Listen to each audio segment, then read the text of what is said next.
الحمدللہ رب العالمین والصلاة والسلام علی سید الرسل و خاتم الانبیاء والمرسلین اما بعد بسم اللہ الرحمن الرحیم۔ آج سے ہمارا سبق صفحہ نمبر 404 بے سلم کا بیان باب نمبر 11 سے شروع ہوگا۔ بے سلم کس کو کہتے ہیں؟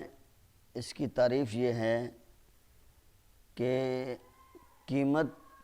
پیشگی وصول کر لی جائے، یعنی پہلے قیمت وصول کر لی جائے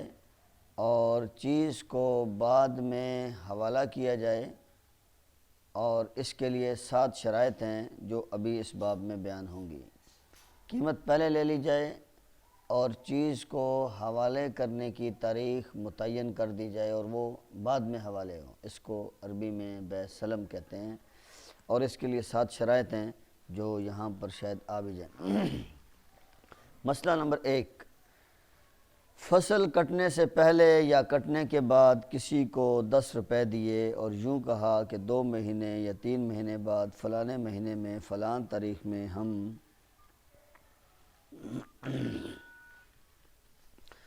فلاں مہینے میں فلاں تاریخ میں ہم تم سے ان 10 روپے کے گیہوں لیں گے، اور نرخ اسی وقت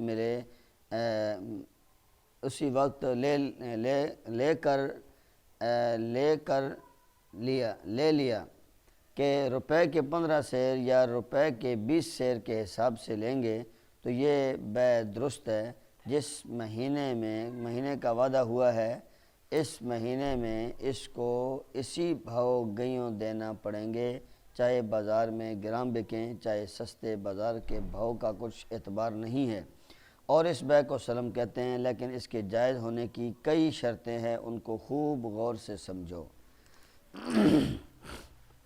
خلاصہ میں نے پہلے بتا دیا ہے کہ بے سلم کی تعریف یہ ہے کہ قیمت پیشگی لے لی جائے اور نرخ جو قیمت ہے وہ اسی وقت طے کر لی جائے، اور بعد میں جو متعین تاریخ ہو اس تاریخ کو وہ چیز اس کے حوالے کی جائے، اور اگر اس وقت جب اس نے اس کے ساتھ سودا کیا تھا اس وقت وہ چیز سستی تھی، بازار میں جب وہ تاریخ آئی جس کو اس نے حوالے کرنا تھا تو وہ اس چیز کی قیمت زیادہ ہو گئی، قیمت بڑھ گئی، تو اس کو پرانی قیمت پر ہی وہ چیز دینا پڑے گی۔ یہ تو بے سلم کی تعریف ہے۔ اب اس کے لیے کچھ شرائط ہیں، 7 شرائط ہیں کہ جن کے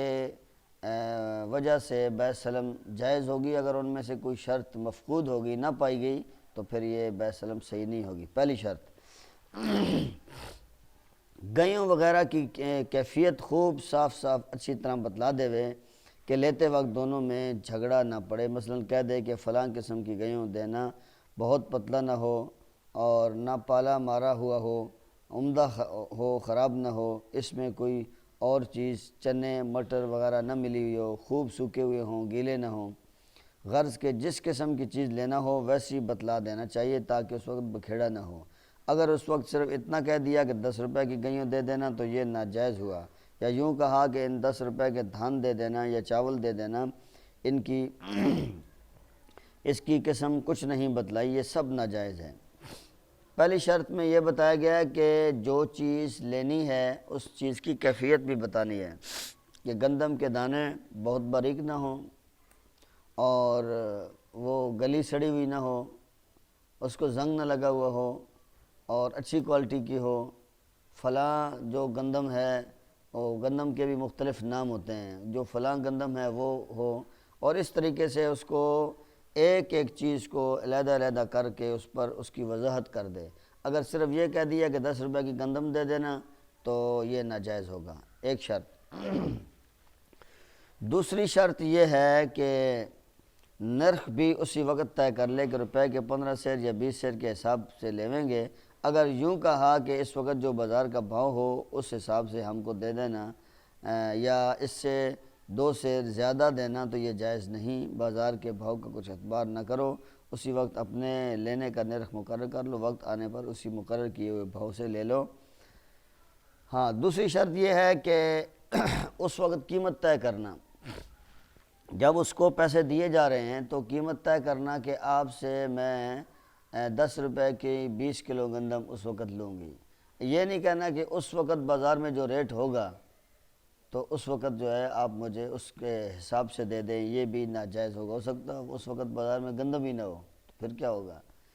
تو اس لیے قیمت کا مقرر کرنا اسی وقت لازم ہے،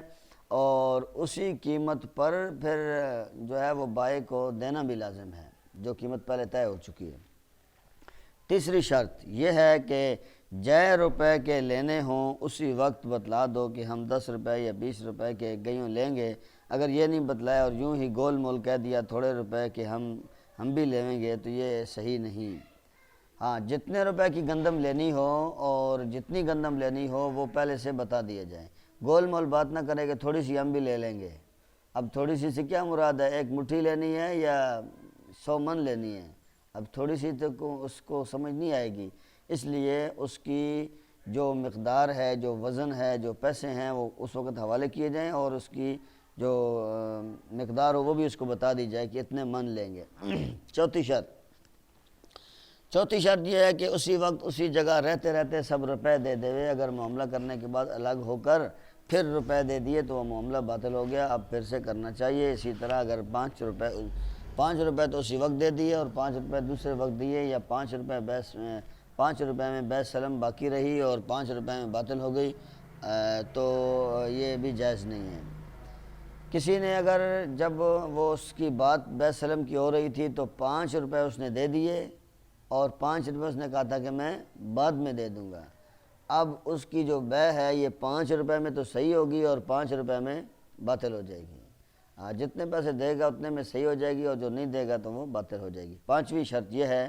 کہ اپنے لینے کی مدت کم سے کم 1 مہینہ مقرر کرے کہ 1 مہینے کے بعد فلانی تاریخ ہم گیوں لیویں گے۔ مہینے سے کم مدت مقرر کرنا صحیح نہیں، اور زیادہ چاہے جتنی مقرر کرے جائز ہے، لیکن دن تاریخ مہینہ سب مقرر کر دے تاکہ بکھیڑا نہ پڑے کہ وہ کہے کہ میں ابھی نہ دوں گا، تم کہو نہیں آج ہی دو۔ اس لیے پہلے ہی سے سب طے کر لو، اگر دن تاریخ مہینہ مقرر نہ کیا بلکہ یوں کہا کہ جب فصل کٹے گی تب دے دینا، تو یہ صحیح نہیں۔ دن اور تاریخ اور وقت مقرر کرنا، پہلی شرط یہ ہے کہ مہینے سے کم ٹائم نہ ہو، مہینے سے زیادہ ہونا چاہیے، ایک بات۔ دوسری بات یہ ہے کہ زیادہ جتنا بھی وہ وقت رکھنا چاہیں رکھ سکتے ہیں، لیکن اس کے لیے دن اور مہینہ، سال، ہر چیز متعین ہونی چاہیے تاکہ بعد میں ان کا آپس میں جھگڑا نہ ہو۔ اگر وہ کہے کہ بعد میں دے دینا، سال بعد دے دینا، تو لینے والا کہے کہ مجھے آج ہی چاہیے تو دوسرا کہے گا کہ میرے پاس ہے نہیں، تو ان کا آپس میں جھگڑا بکھیڑا بن جائے گا۔ اس لیے دن وقت مقرر کرنا ضروری ہے۔ چھٹی شرط یہ ہے کہ یہ بھی مقرر کر دے کہ فلانی جگہ وہ گیوں دینا، یعنی اسی شہر میں یا کسی دوسری شہر میں جہاں لینا ہو وہاں پہنچانے کے لیے کہہ دے، یا یوں کہہ دے کہ ہمارے گھر پہنچا دینا، غرض جو منظور ہو صاحب بتلا دے، اگر یہ نہیں بتلایا تو صحیح نہیں۔ البتہ اگر کوئی ہلکی چیز ہو جس کے لانے اور لے جانے میں کچھ مزدوری نہیں لگتی، مثلا مشق خریدا یا سچے موتی یا اور کچھ، تو لینے کی جگہ بتلانا ضروری نہیں، جہاں یہ ملے اس کو دے دے، اگر ان شرطوں کے موافق کیا تو بیع سلم درست ہے ورنہ درست نہیں۔ اگر کوئی بھاری چیز ہے، مثلا 100 من گندم ہے، تو اس کے لیے یہ بتلانا ضروری ہے کہ ہمارے گھر پہنچانا ہے اور ہمیں فلاں جگہ پر یہ گندم آپ نے پہنچا کر دینی ہے۔ اس لیے کہ 100 من گندم ہے تو اس کو منتقل کرنے میں کافی خرچہ آئے گا، گاڑی کا کافی کرایہ ہوگا، اس لیے پہلے سے بتانا کہ یہیں سے اٹھائیں گے ہم خود، یا آپ فلاں شہر میں پہنچائیں گے، میرے گھر پہنچائیں گے، یہ باتیں ضروری ہیں۔ لیکن کوئی ہلکی پھلکی چیز ہے، موتی ہیں، سونا ہے، چاندی، کوئی اور چیز ہے، تو جس کے جہاں پر بھی ملے وہ جیب میں بھی ڈال کے لے جا سکتا ہے، تو اس کے لیے جگہ کا تعین کرنا ضروری ہے، اس لیے کہ اس کو لے جانے میں اور لے کر آنے میں کوئی کرایہ نہیں لگتا اور اس پر کوئی خرچ نہیں آتا، ان کے لیے جگہ کا تعین ضروری نہیں ہے۔ اور اگر بھاری اور بڑی چیز ہو تو اس کے لیے جگہ کا تعین ضروری ہے۔ اگر یہ شرطیں پائی گئیں تو بیع سلم صحیح ہوگا، اگر یہ شرطیں نہیں پائی گئیں تو پھر بیع سلم صحیح نہیں ہوگی۔ مسئلہ نمبر 2، گیوں وغیرہ غلہ کے علاوہ اور جو چیزیں ایسی ہوں کہ ان کی کیفیت بیان کر کے مقرر کر دی جائے، لیتے وقت کچھ جھگڑا ہونے کا ڈر نہ رہے، ان کی بے بھی درست ہے، جیسے انڈے، اینٹیں، کپڑا، مگر سب باتیں طے کر کے اتنی بڑی اینٹ ہو، اتنی لمبی، اتنی چوڑی، کپڑا سوتی ہو، اتنا باریک ہو، اتنا موٹا ہو، دیسی ہو یا ولیتی ہو، غرض کے سب باتیں بتلا دینا چاہیے، کچھ کنجلک باقی نہ رہے۔ گندم کے علاوہ بھی چیزوں میں بے سلم صحیح ہے، لیکن ان کی کوالٹی، ان کی کیفیت، ان کا رنگ اور ہر چیز کو علیحدہ علیحدہ بتا دے، تاکہ اور اگر کوئی اینٹ ہے تو اس کے بارے میں بتا دے کہ اتنی لمبی ہو، اتنی چوڑی ہو، فلاں جگہ کی ہو، تو یہ اور کپڑا ہے تو اتنا باریک ہو، اتنا موٹا ہو، دیسی ہو، ولیتی ہو، چائنا کا ہو، ہر چیز اس میں علیحدہ علیحدہ بتا دیں کہ بعد میں لیتے اور دیتے وقت ان کا آپس میں جھگڑا نہ بنے، تو پھر جائز ہے۔ مسئلہ نمبر 3، روپے کی 5 گٹھڑی یا 5 کھانچی کے حساب سے پوسا بطور بے سلم کے لے لیا تو یہ درست نہیں، کیونکہ گٹھڑی اور کھانچی کی مقدار میں بہت فرق ہوتا ہے۔ کھانچی ایک بڑا ٹوکرا ہوتا ہے اور گٹھڑی چھوٹی ہوتی ہے، تو البتہ اگر کسی طرح سے سب کچھ مقرر اور طے کر لے یا وزن کے حساب سے بے کرے تو درست ہے۔ پہلے سے طے کرے کہ کھانچی بڑا ٹوکرا ہوگا یا گٹھڑی ہوگی، چھوٹی ٹوکری ہوگی، تو یا کسی چیز میں وہ چیز بندھی ہوئی ہوگی، پہلے سے ساری چیزیں طے کر لیں تو بے سلم صحیح ہے، اور اگر پہلے سے طے نہ کریں تو پھر صحیح نہیں ہے۔ مسئلہ نمبر 4، سلم کے صحیح ہونے کی یہ بھی شرط ہے کہ جس وقت معاملہ کیا اسی وقت لے کر لینے اور وصول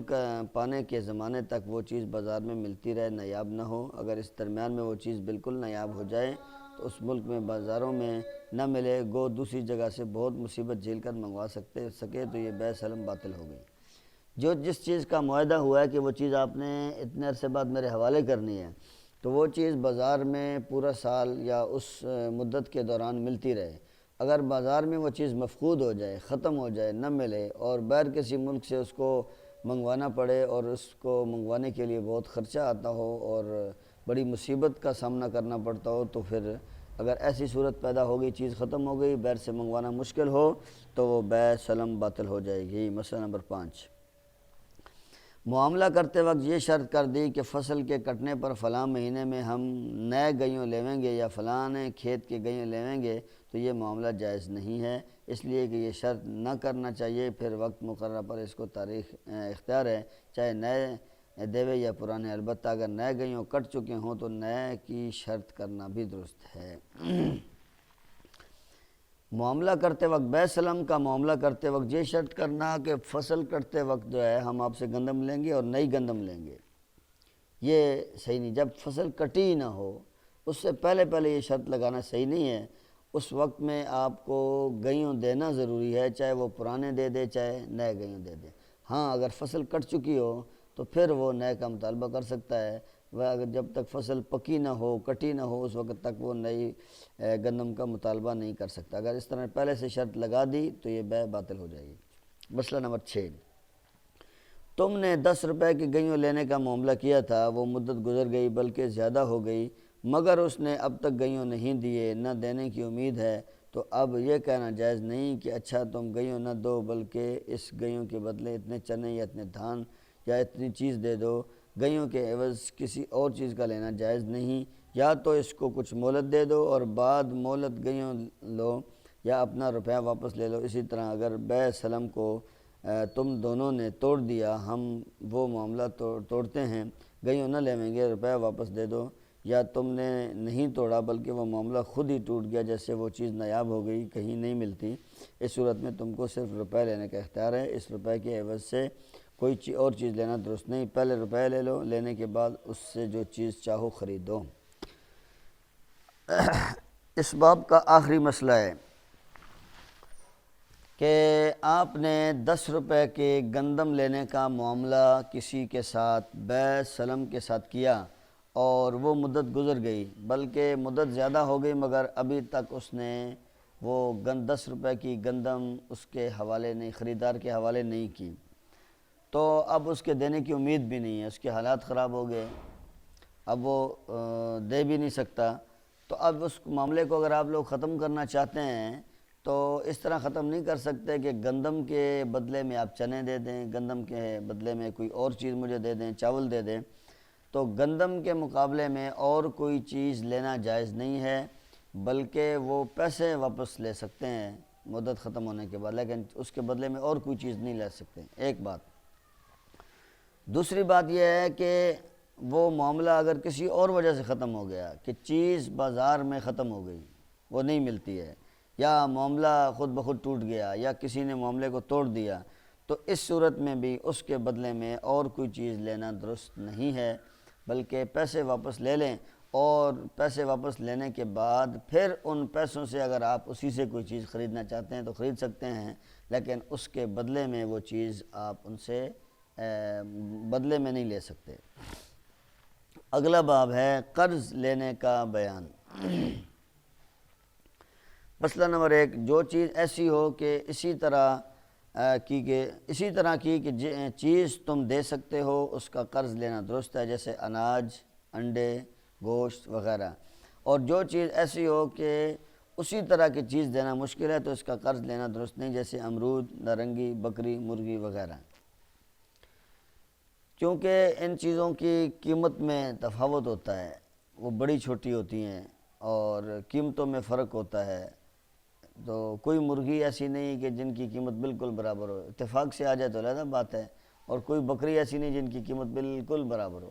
اس کے مقابلے میں انڈا ہے. انڈا اگر بازار میں ایک جگہ پر 10 روپے کا ہے تو دوسری جگہ پر بھی 10 روپے کا ہی ہوگا. گوشت کا ریٹ بھی ایک ہوتا ہے. تو جن چیزوں کی مثل موجود ہو اور اس طرح کی چیز واپس کی جا سکتی ہے تو ان کو ادھار لینا اور قرض لینا جائز ہے، اور جن چیزوں کی مثال نہیں ملتی اور جن چیزوں کی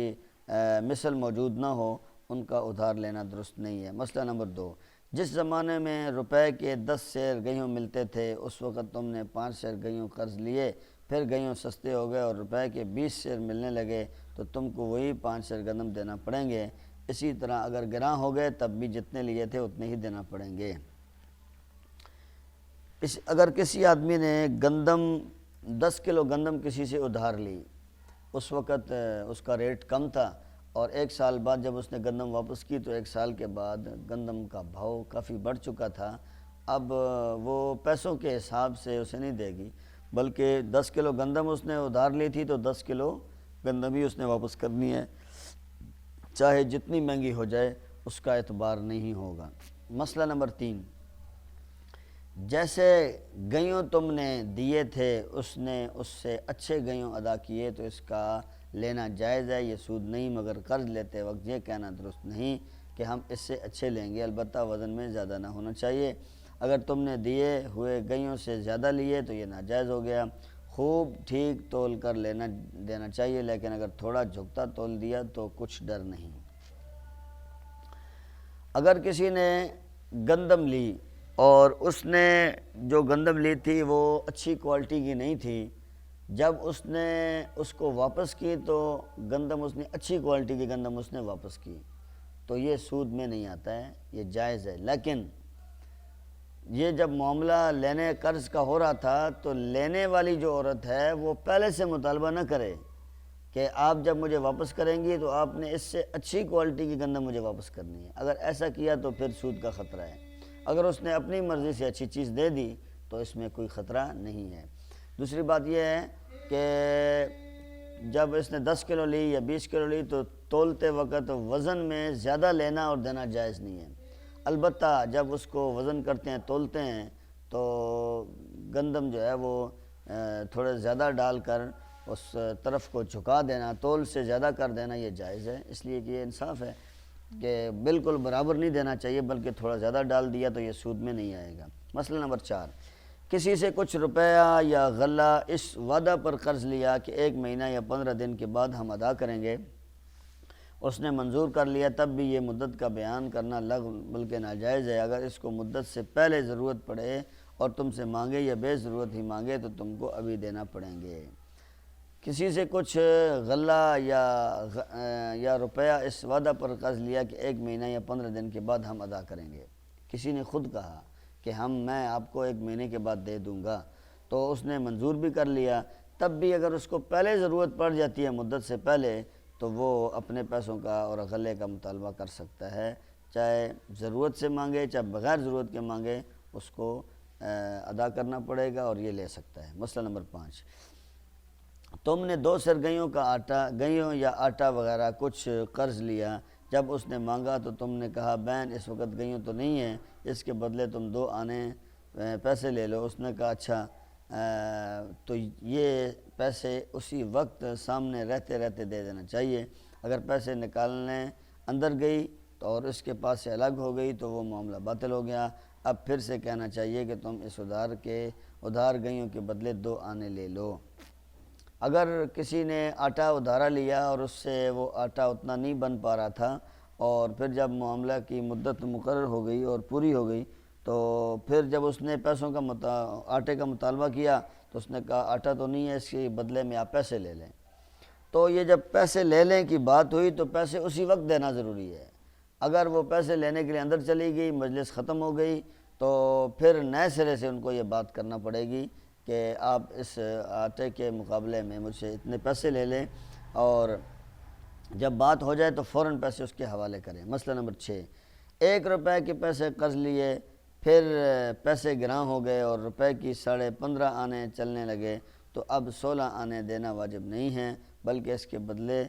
روپیہ دے دینا چاہیے۔ اور وہ یوں نہیں کہہ سکتی کہ میں روپیہ نہیں لیتی، پیسے لیے تھے وہی لاؤ، تو یہ نہیں کہہ سکتی ہے۔ مثال کے طور پر ابھی کرنسی اپ ڈاؤن ہوتی رہتی ہے، اگر کسی نے کسی سے پیسے لیے اور پھر کرنسی بعد میں اپ ہو گئی اور پیسے زیادہ بننے لگے تو اب وہ نہیں کر سکتی کہ اب آپ مجھے 1.5 روپیہ واپس کریں، بلکہ اس نے 1 روپیہ لیا تھا تو 1 ہی روپیہ اس کو واپس کیا جائے گا۔ گھروں میں دستور ہے کہ دوسرے گھر سے اس وقت 10 روپے 5 روپے روٹی قرض منگا لی، پھر جب اپنے گھر پک گئی گن کر بھیج دی، یہ درست ہے۔ گھروں میں دستور ہے کہ دوسرے گھر سے اس وقت 10-5 روٹی قرض منگوا لی، 10 روٹیاں یا 20 روٹیاں وہ منگوا لیتی ہیں کہ آپ دے دیں، ہمارے گھر میں مہمان آئے ہیں، بعد میں جب میں روٹیاں پکاؤں گی تو آپ کو واپس کر دوں گی، تو ایسا کرنا جائز ہے۔ گن کر روٹی لینا اور روٹی گن کر واپس کرنا جائز ہے۔ کسی کی ذمہ داری کر لینے کا بیان، کسی کی ذمہ داری کر لینے کا بیان کا مطلب یہ ہے کہ قرضہ کسی اور کا ہے اور وہ ذمہ داری قبول کر لیتی ہے کہ اس کی جگہ پر میں آپ کو قرضہ دوں گی، اگر اس نے وقت پر آپ کو قرضہ نہ دیا تو میں آپ کو قرضہ دوں گی۔ مسئلہ نمبر 1، نعیمہ کے ذمہ کسی کے کچھ روپے یا پیسے ہوتے تھے، تم نے اس کی ذمہ داری قبول کر لی، اگر یہ نہ دے گی تو ہم سے لے لینا، یا یوں کہا کہ ہم اس کے ذمہ دار ہیں یا دیندار ہیں، یا اور کوئی ایسا لفظ کہا جس سے ذمہ داری معلوم ہوئی، تو اس حقدار نے تمہاری ذمہ داری منظور بھی کر لی، تو اب اس کی ادائیگی تمہارے ذمہ واجب ہو گئی۔ اگر نعیمہ نہ دے تو تم کو دینا پڑیں گے، اور اس حقدار کو اختیار ہے جس سے چاہے تقاضا کرے، چاہے تم سے اور چاہے نعیمہ سے۔ اب جب تک نعیمہ اپنا قرض ادا نہ کر دے یا معاف نہ کرا لے تب تک برابر تم ذمہ دار رہو گی، البتہ اگر وہ حقدار تمہاری ذمہ داری معاف کر دے اور کہہ دے کہ اب تم سے کچھ مطلب نہیں، ہم تم سے تقاضا نہ کریں گے، تو اب تمہاری ذمہ داری نہیں رہی، اور اگر تمہاری ذمہ داری کے وقت ہی اس حقدار نے منظور نہیں کیا اور کہا کہ ذمہ داری کا ہم کو اعتبار نہیں یا اور کچھ کہا تو تم ذمہ دار نہیں ہوئی۔ نعیمہ نے کسی کو پیسے دینے تھے اور شفیہ کہتی ہے اس کی جگہ پر کہ آپ اس کو پیسے دے دیں،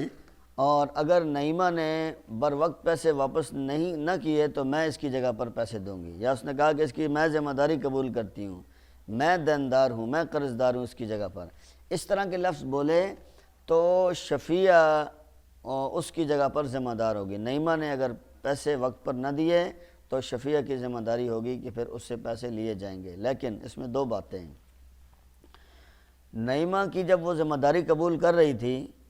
تو قرض لینے والی عورت نے کہا شفیہ کو کہ مجھے تو تمہارے اوپر بھی اعتماد نہیں ہے، نہیں اس نے نہ دیے تو آپ کہاں سے لیں گی؟ تو اگر اس نے اس کی ذمہ داری کو جھٹک دیا اور قبول ہی نہ کیا تو پھر اس پر ذمہ داری نہیں ہے، اس لیے کہ اس نے اس کی ذمہ داری کو قبول ہی نہیں کیا۔ دوسری بات یہ ہے کہ جس نے پیسے لینے تھے کچھ عرصہ تک تو وہ دونوں سے مطالبہ کرتی رہی، شفیہ سے بھی اور نعیمہ سے بھی، لیکن جب دونوں نے ٹال مٹول سے کام لیا تو پھر اس نے شفیہ کو بتا دیا کہ اب آپ کی ذمہ داری ختم ہو گئی، میں جانوں اور نعیمہ جانے، میں اس سے خود ہی وصول کر لوں گی۔ اس نے ایسا کہہ دیا تب بھی اس کی ذمہ داری ختم ہو جائے گی، اور اگر اس نے ذمہ داری لیتے وقت ہی اس کی ذمہ داری کو رد کر دیا تو بھی اس کی ذمہ داری نہیں ہوگی۔ ہاں اس نے قبول کر لیا تو دونوں سے مطالبہ کر سکتی ہے، کبھی ایک سے مانگے کبھی دوسرے کو، دونوں کو تنگ کر سکتی ہے، دونوں سے لے سکتی ہے، دونوں سے مطالبہ کر سکتی ہے، لیکن اس وقت کہ جب دونوں طرف سے ذمہ داری قبول ہو جائے۔ مسئلہ نمبر 2، تم نے کسی کی ذمہ داری کر لی تھی اور اس کے پاس روپے ابھی نہ تھے، اس لیے تم کو دینا پڑے، تو اگر تم نے اس قرضدار کے کہنے سے ذمہ داری کی ہے تب تو جتنا تم نے حقدار کو دیا ہے اس قرضدار سے لے سکتی ہو، اور اگر تم نے اپنی خوشی سے ذمہ داری کی ہے تو دیکھو تمہاری ذمہ داری کو پہلے کس نے منظور کیا ہے، اس قرضدار نے یا حقدار نے۔ اگر پہلے قرضدار نے منظور کیا تب تو ایسا ہی سمجھیں گے کہ تم نے اس کے کہنے سے ذمہ داری کی، لہذا اپنا روپیہ اس سے لے سکتی، اور اگر پہلے حقدار نے منظور کر لیا تو جو کچھ تم نے دیا ہے قرضدار سے لینے کا حق نہیں ہے، بلکہ اس کے ساتھ تمہاری طرف سے احسان سمجھا جائے گا، ویسے ہی اس کا قرض تم نے ادا کر دیا اور وہ خود دے دے تو اور بات ہے۔ اب نعیمہ کی وکیل بن گئی تھی شفیہ، اس نے کہا تھا کہ تمہاری طرف سے اگر اس نے نہ دیا تو میں اس کا قرضہ دوں گی۔ اب نعیمہ نے تو نہیں دیا، اس کی جگہ پر شفیہ نے دے دیا۔ اب شفیہ نعیمہ سے واپس پیسے لے سکتی ہے یا نہیں، اس میں یہ مسئلہ ہے۔ اس میں یہ دیکھا جائے گا کہ جب شفیہ نے نعیمہ کی ذمہ داری قبول کی تھی تو اس نے اپنی مرضی سے کیا یا نعیمہ کے کہنے پر کی ہے۔ اگر نعیمہ کے کہنے پر کیا کہ آپ میری ذمہ داری قبول کریں تو پھر تو یہ شفیہ نعیمہ سے بعد میں اس کا مطالبہ کر سکتی ہے، جو قرضہ شفیہ نے نعیمہ کی طرف سے کسی کو دیا ہے اس کا مطالبہ کر سکتی ہے، یا یہ ہے کہ نعیمہ نے تو اس کو نہیں کہا تھا، وہ خود ہی جب جھگڑا دیکھا تو درمیان میں آ گئی کہ اس کی میں ذمہ دار ہوں۔ اب جب اس نے کہا کہ میں اس کی ذمہ داری قبول کرتی ہوں، تو جب اس نے کہا کہ میں ذمہ داری قبول کرتی ہوں تو نعیمہ پہلے بول پڑی، اس نے کہا ٹھیک ہے آپ میری ذمہ دار بن جائیں، تو پھر اگر اس نے نعیمہ نے اس کی ذمہ داری قبول کر لی، جب وہ خود بیچ میں آئی تو پھر تو وہ نعیمہ اس کو پیسے دینے کی ذمہ دار ہے۔ اگر اس نے کہا ہی نہیں اور اس نے یہ بھی نہیں کہا کہ ٹھیک ہے آپ بیچ میں آ جائیں،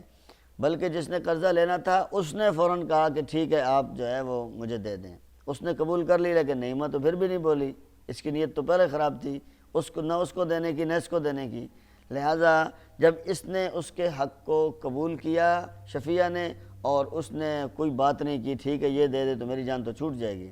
تو پھر نعیمہ شفیہ کو بعد میں دینے کی ذمہ دار بھی نہیں ہے۔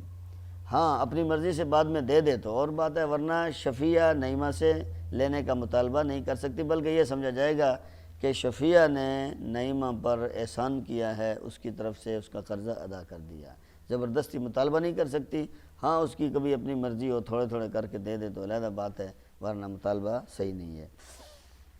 مسئلہ نمبر 3، اگر حقدار نے قرضدار کو مہینہ پر یا 15 دن وغیرہ کی مہلت دے دی تو اب اتنے دن اس کی ذمہ داری کرنے والے سے بھی تقاضا نہیں کر سکتی۔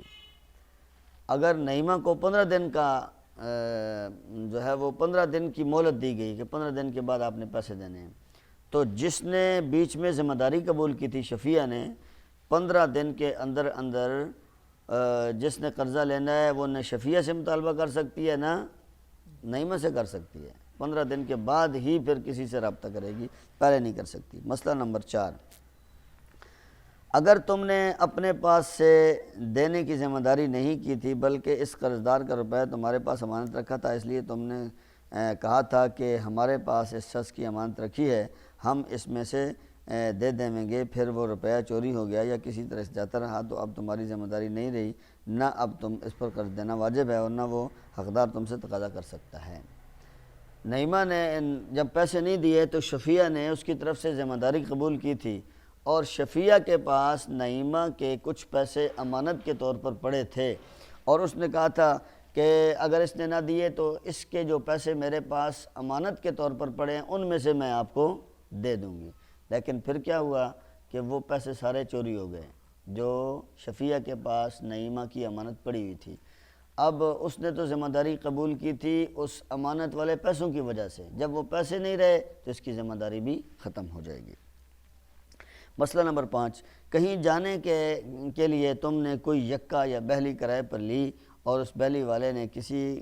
کسی نے ذمہ داری کر لی، اگر یہ نہ لے گیا تو میں اپنی بہلی دے دوں گا، تو یہ ذمہ داری درست ہے، اگر وہ نہ دے تو اس ذمہ دار کو دینا پڑے گی۔ کسی نے ٹیکسی کرائے پر لی، بہلی اور یکا آج کل نہیں ہوتے ہیں، ٹیکسی کرائے پر لی، اور جس کا کرائے پر دروازہ اور جس نے ٹیکسی یا کوئی گاڑی کرائے پر لی اور اس کو کہا گیا کہ آپ کی کیا گارنٹی ہے کہ آپ کل اس وقت یہاں پر موجود ہوں گے،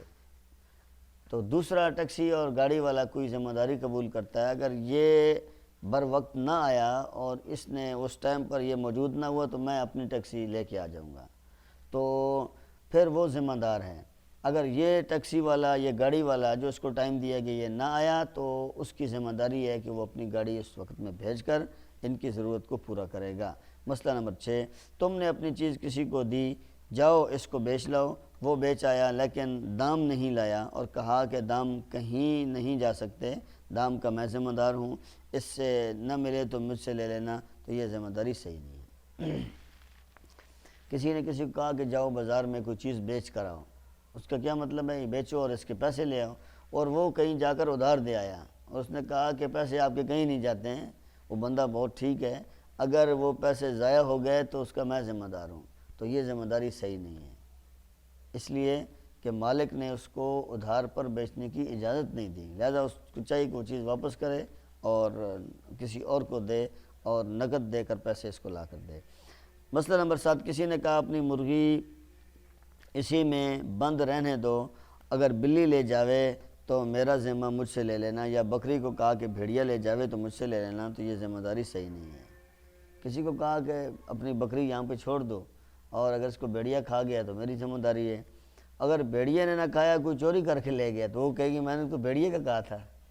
تو پھر کیا ہوگا؟ تو اس لیے جب جھگڑے کا امکان ہو تو پھر وہ بات صحیح نہیں ہے۔ اسی طرح مرغی بند رہنے دو، بلی لے گئی تو میری ذمہ داری ہے، بلی نہ لے جائے، کوئی چوری کر کے لے جائے، پھر وہ کہے گی میں نے تو بلی کا کہا تھا، تو لہٰذا ایسا کرنا کسی کی ذمہ داری پر چھوڑنا جائز نہیں۔ مسئلہ نمبر 8، نابالغ لڑکا یا لڑکی اگر کسی کی ذمہ داری کرے تو وہ ذمہ داری صحیح نہیں ہے۔ نابالغ بچہ اور بچی اگر کوئی معاملہ کر لے، کوئی ذمہ داری قبول کر لے تو وہ ذمہ داری صحیح نہیں ہے، اس لیے کہ وہ خود ہی ابھی مکلف نہیں، یہ ذمہ داری کوئی بالغ مرد یا عورت کر سکتے ہیں، بچے کسی کی ذمہ داری نہیں لے سکتے۔ اپنا قرضہ دوسرے پر اتار دینے کا بیان۔ شفیہ کا تمہارے ذمہ کچھ قرض ہے اور رابعہ تمہاری قرض دار ہے، شفیہ نے تم سے تقاضا کیا کہ تم نے کہا کہ رابعہ ہماری قرض دار ہے، تم اپنا قرضہ اسی سے لے لو، ہم سے نہ مانگو۔ اگر اسی وقت شفیہ نے یہ بات منظور کر لی اور رابعہ بھی اس بات پر راضی ہوگی تو شفیہ کا قرضہ تمہارے ذمہ سے اتر گیا، اب شفیہ تم سے بالکل تقاضا نہیں کر سکتی بلکہ اسی رابعہ سے مانگے گی جب ملے، اور جتنا قرضہ تم نے شفیہ کو دلایا ہے اتنا اب تم رابعہ سے نہیں لے سکتی، البتہ اگر رابعہ اس سے زیادہ کی قرض دار ہے تو جو کچھ زیادہ ہے وہ لے سکتی ہے، پھر اگر رابعہ نے شفیہ کو دے دیا تب تو خیر، اور اگر نہ دیا اور مر گئی تو جو کچھ مال و اسباب چھوڑا ہے وہ بیچ کر شفیہ کو دلاویں گے، اور اگر اس نے کچھ مال نہیں چھوڑا ہے جس سے قرضہ دلاویں، یا اپنی زندگی ہی میں مکر گئی اور قسم کھا لی کہ تمہارے قرضہ سے مجھ کو کچھ واسطہ نہیں اور گواہ بھی نہیں ہے، تو اب اس صورت میں پھر شفیہ تم سے تقاضا کر سکتی ہے اور اپنا قرضہ تم سے لے سکتی ہے، اور اگر تمہارے کہنے پر شفیہ رابعہ سے لینا منظور نہ کرے یا رابعہ اس کو دینے پر راضی نہ ہو تو قرضہ تم سے نہیں اترا۔ مسئلہ بالکل آسان ہے، شفیہ کا تمہارے ذمہ کچھ قرض ہے اور رابعہ تمہاری قرض دار ہے، شفیہ کا کچھ قرض ہے یعنی شفیہ قرضہ لینے والی ہے اور رابعہ جو ہے وہ قرض دار ہے، ایک قرض خواہ ہے قرضے کا مطالبہ کرنے والی ہے اور ایک قرض دار ہے جس نے قرضہ دینا ہے۔ شفیہ قرض خواہ ہے لینے والی ہے اور رابعہ قرضہ دینے والی ہے، یہ بات ذہن میں رکھیں گی تو بات سمجھ آئے گی۔ شفیہ نے تم سے تقاضا کیا، اب چونکہ شفیہ نے قرضہ لینا ہے، کس سے مطالبہ کیا؟ رابعہ سے، کہ آپ نے جو پیسے مجھ سے لیے تھے جناب آپ کا وقت پورا ہو چکا ہے اور آپ میرے پیسے واپس کریں۔ تم نے کہا کہ رابعہ ہماری قرض دار ہے اور تم اپنا قرضہ اسی سے لے لو، ہم سے نہ مانگو۔ تو اس نے آگے سے، شفیہ نے تم سے تقاضا کیا، تم نے آگے سے کہا کہ رابعہ ہماری قرض دار ہے، تم اپنا قرضہ اسی سے لے لو، ہم سے نہ مانگو۔ اگر اسی وقت شفیہ نے یہ بات منظور کر لی اور رابعہ بھی اس بات پر راضی ہو جاوے تو شفیہ کا قرضہ تمہارے ذمہ سے اتر گیا۔ ایک تیسری عورت جو ہے وہ فرض کر لیتے ہیں کہ تیسری عورت خلدہ ہے، اس نے جب شفیہ نے رابعہ سے قرضہ مانگا تو اس نے، شفیہ نے جب تقاضا کیا تو رابعہ، اس نے کہا کہ رابعہ ہماری، خلدہ ہماری قرض دار ہے، اس نے کہا خلدہ ہماری قرض دار ہے، تم اپنا قرضہ اس سے لے لو۔ دونوں نے منظور کر لیا، اس نے بھی کہا ٹھیک ہے، اس نے کہا ٹھیک ہے۔ لہٰذا جب دونوں نے منظور کر لیا تو اب شفیہ کا قرضہ اتر کر اس پر، خلدہ پر چلا جائے گا یا رابعہ پر چلا جائے گا، جو تیسری خاتون ہے جس نے ذمہ داری قبول کری، اس پر چلا جائے گا۔ اب شفیہ اس سے بالکل مطالبہ نہیں کر سکتی، رابعہ سے تقاضا نہیں کر سکتی، بلکہ اسی عورت سے مانگے گی، اسی خالدہ سے مانگے گی یا رابعہ جو تیسری عورت اس سے مانگے گی کہ جس نے ذمہ داری قبول کی ہے یا جس نے کہا کہ ٹھیک ہے میں دے دوں گی، اور جتنا قرضہ شفیہ کو دلایا ہے اتنا اب تم رابعہ سے نہیں لے سکتی۔ جتنا اس نے، اگر 10 روپے ہیں تو فالتو، اگر اس نے 6 روپے فالتو دلوائے، 10 روپے فالتو دلوائے، 5 روپے فالتو دلوائے، جو فالتو اس نے پیسے دلوائے ہیں وہ اس سے مطالبہ نہیں کر سکتی۔ اور اسی طرح اگر وہ جو عورت جس نے ذمہ داری قبول کی ہے رابعہ، وہ فوت ہو جاتی ہے، اس کی ذمہ داری تھی، فوت ہو گئی، اب اس نے جو مال چھوڑا اس کی میراث میں سے اس کو قرضہ دیا جائے گا، اور اگر اس نے میراث نہیں چھوڑی تو پھر وہ اس پہلی عورت سے مطالبہ کر سکتی ہے، یا زندگی میں یہ مکر جاتی ہے کہ میرا کوئی تم لوگوں سے واسطہ نہیں ہے، تم جانو وہ جانو، اور اس کے پاس گواہ بھی نہیں ہے، تو پھر ایسی صورت میں وہ پھر پہلی عورت سے، رابعہ سے وہ مطالبہ کر سکتی ہے، وہی اس کا قرضہ اتارے گی۔ مسئلہ نمبر 2، رابعہ تمہاری قرض دار نہ تھی، تم نے یوں ہی اپنا قرضہ اس پر اتار دیا اور رابعہ نے مان لیا اور شفیہ نے بھی قبول کر لیا، وہ منظور کر لیا، تب بھی تمہارے ذمہ سے شفیہ کا قرضہ اتر کر رابعہ کے ذمہ ہو گیا، اس لیے اس کا بھی وہی حکم ہے جو ابھی بیان ہوا، اور جتنا روپیہ رابعہ کو دینا پڑے گا دینے کے بعد تم سے لے لے، اور دینے سے پہلے ہی لینے کا حق نہیں ہے۔ دوسرا مسئلہ یہ ہے کہ رابعہ تمہاری قرض دار نہ تھی، تم نے یوں ہی اپنا قرضہ اس پر چڑھا دیا کہ آپ نے مجھے پیسے دینے ہیں۔ رابعہ کو آپ کے ساتھ کوئی لین دین بھی نہیں تھا، ویسے ہی کچھ قرضہ جو ہے اس کے اوپر لازم کر دیا کہ آپ نے مجھے اتنے پیسے دینے ہیں، اس نے بھی مان لیا کہ ٹھیک ہے میں آپ کو اتنے پیسے دوں گی، اور شفیہ نے جس نے لینے اس نے بھی منظور کر لیا ٹھیک ہے آپ مجھے اتنے پیسے دے دیں، تب بھی تمہارے ذمہ سے شفیہ کا قرضہ اتر کر رابعہ کے ذمہ ہو گیا، اور اس لیے اس کا بھی وہی حکم ہے جو ابھی بیان ہوا، یعنی وہ اگر عورت منظور کر لیتی ہے تو اس کو قرضہ دینا پڑے گا، اگر وہ مر گئی تو اس کی میراث میں سے وہ قرضہ دلایا جائے گا، اور زندگی میں وہ پھر مکر جاتی ہے کہ میں نے تو کوئی قرضہ شرضہ نہیں دینا ہے، اس کے پاس گواہ بھی نہیں ہے، تو پھر پہلی عورت سے اس کا مطالبہ کیا جائے گا، اور جتنا روپیہ رابعہ کو دینا پڑے گا دینے کے بعد وہ پہلی عورت سے واپس پیسے لے لے، جس کے قرضہ اس نے اپنے ذمہ لیا تھا وہ قرضہ دینے کے بعد وہ پہلی عورت سے اس کا مطالبہ کر لے اور اس سے پیسے لے لے، اور دینے سے پہلے ہی لینے کا حق نہیں ہے، جب تک اس کو پیسے دیے نہیں ہیں دینے سے پہلے اس کا وہ مطالبہ اسے نہیں کر سکتی۔ مسئلہ نمبر 3، اگر رابعہ کے پاس تمہارے روپے امانت رکھے تھے اس لیے تم نے اپنا قرضہ رابعہ پر اتار دیا، پھر وہ روپے کسی طرح سے ضائع ہو گئے تو اب رابعہ ذمہ دار نہیں رہی، بلکہ اب شفیہ تم ہی سے تقاضا کرے گی اور تم ہی سے لیوے گی، اب رابعہ سے مانگنے اور لینے کا حق نہیں رہا۔ شفیہ نے کسی سے قرضہ لیا اور شفیہ نے قرضہ لینے کے بعد کہا کہ میرا جو قرضہ ہے، اس نے خالدہ سے قرضہ لیا مثال کے طور پر، اور اس نے خالدہ سے کہا کہ میرا جو قرضہ ہے وہ رابعہ اتارے گی، میری طرف سے رابعہ آپ کو قرضہ دے گی، اور شفیہ کے کچھ پیسے رابعہ کے پاس امانت کے طور پر پڑے ہیں، تب اس نے کہا تھا کہ میرے امانت والے پیسوں میں سے دے دے گی، پھر کیا ہوا کہ وہ جو امانت کے پیسے تھے وہ چوری ہو گئے، اور رابعہ سے چوری ہو گئے، لہٰذا اب جب چوری ہو گئے تو وہ پھر ذمہ داری کس طرح لے سکتی ہے اور کون سے پیسے دے گی؟ اور امانت کے پیسے جب ضائع ہو جائیں تو وہ واپس کرنا ضروری بھی نہیں ہے، تو اب وہ کیا کرے گی؟ وہ پہلے جو اس نے پیسے دیے تھے وہ خود ہی اس کو جو ہے وہ واپس کرے گی۔ اب اس کے پاس امانت کے پیسے ضائع ہو چکے ہیں، اب رابعہ سے مانگنے اور لینے کا حق نہیں رہا۔ پہلے تو تھا جب اس کے پاس امانت کے پیسے تھے، جب وہ ضائع ہو گئے ہیں تو اب وہ خود ہی آپس میں ایک دوسرے کا لین دین کریں گی، اس سے مطالبہ نہیں ہو سکتا۔ مسئلہ نمبر 4، رابعہ پر قرضہ اتار دینے کے بعد اگر تم ہی وہ قرضہ ادا کر دو اور شفیہ کو دے دو، یہ بھی صحیح ہے۔ شفیہ یہ نہیں کہہ سکتی کہ اب میں تم سے نہ لوں گی بلکہ رابعہ ہی سے لوں گی، یہ بات بھی صحیح نہیں ہے۔ رابعہ پر کچھ قرضہ تھا اور اس نے اپنا قرضہ شفیہ پر ڈال دیا کہ وہ دے گی۔ اب جب رابعہ کے پاس پیسے آ گئے، اب وہ چاہتی ہے کہ میں خالدہ کو خود ہی دے دیتی ہوں، اب اس پر میں نے ڈالے تھے لیکن اب میرے پاس آ گئے ہیں تو مجھے ٹال مٹول کرنے کی کیا ضرورت ہے؟ اب جب وہ خالدہ کو دیتی ہے تو خالدہ کہتی ہے نہیں میں تو ابھی اس رابعہ ہی سے لوں گی۔ یہ غلط بات ہے، جب آپ کو پیسے مل رہے ہیں تو اب اسی سے مطالبہ کرنا اور اسی سے پیسے لینا یہ مطالبہ ٹھیک نہیں ہے، بلکہ ان میں سے جو بھی دے دے اس کو قبول کرنے چاہیے۔ اگلا باب ہے کسی کو وکیل کر دینے کا بیان۔ کوئی آدمی اپنی طرف سے کسی کو وکیل بناتا ہے کہ میری طرف سے یہ چیز خرید لو، میری طرف سے یہ چیز لے جاؤ یا کسی کو دے دو، یا میرا نکاح کہیں پہ کر دو، یا اپنی بیٹی کا کہتا ہے میری بیٹی کا نکاح کسی کے ساتھ کر دو۔ کوئی بھی کسی کو اپنی جگہ پر وکیل بنا دیتا ہے تو اس کی وکالت کس حد تک صحیح ہے